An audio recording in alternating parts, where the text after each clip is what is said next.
Pacifica Radio, I'm Christina Onnested.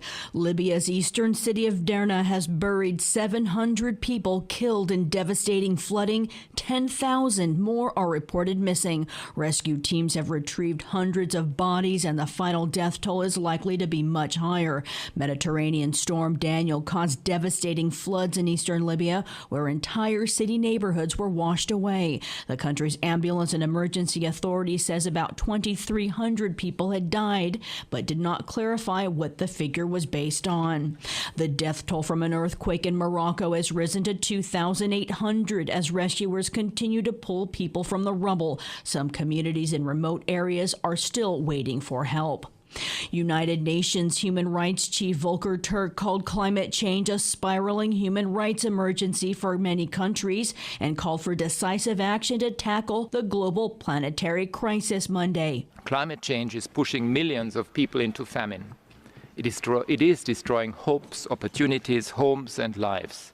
In recent months, urgent warnings have become lethal realities again and again all around the world. We do not need more warnings. The dystopian future is already here. We need urgent action now. And we know what to do. The real question is, what stops us? I cannot emphasize too strongly the need for a rapid, equitable phase-out of fossil fuels. Turk also voiced support for adding the crime of ecocide at the International Criminal Court. A number of state and non-government organizations are proposing ecocide be added to the ICC. Turk's statements come ahead of nationwide rallies planned Friday into the weekend ahead of a United Nations climate conference in New York.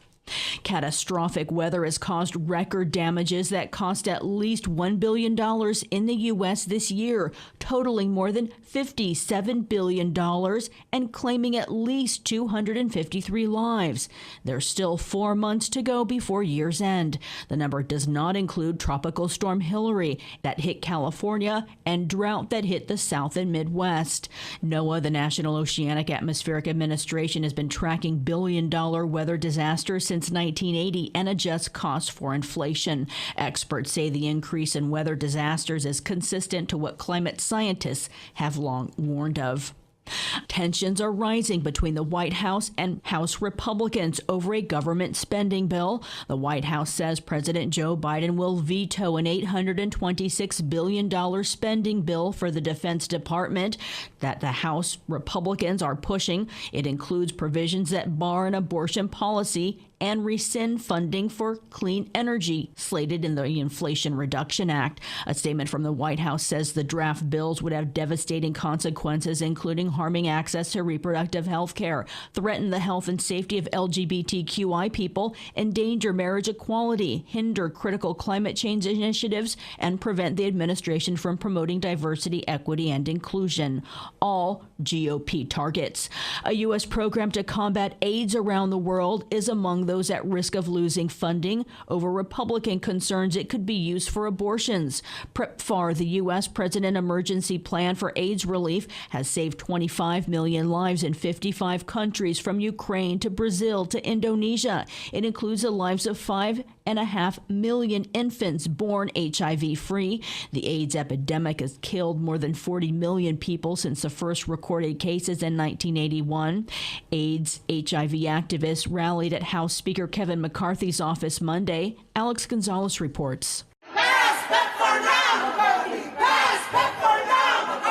Activists staged a sit-in at Speaker Kevin McCarthy's office Monday, accusing House Republicans of playing politics with the lives of those hit by HIV and AIDS. McCarthy faces pressure from his caucus on government funding, and some Republicans oppose PEPFAR, saying it promotes abortion abroad. The International AIDS Relief Program is set to expire at the end of the month. The George W. Bush Library credits it with saving 25 million lives, mostly in southern Africa. I'm Alex Gonzalez for Pacifica Network and Public News Service. Federal health regulators approved the latest Pfizer and Moderna COVID-19 vaccine vaccines Monday. The shots are scheduled to roll out this month as case numbers rise. The Centers for Disease Control and Prevention must sign off. Its advisors meet today to recommend how to best use the round of vaccines. The shots could begin later this week. Both the COVID-19 and flu shot could be given at the same time.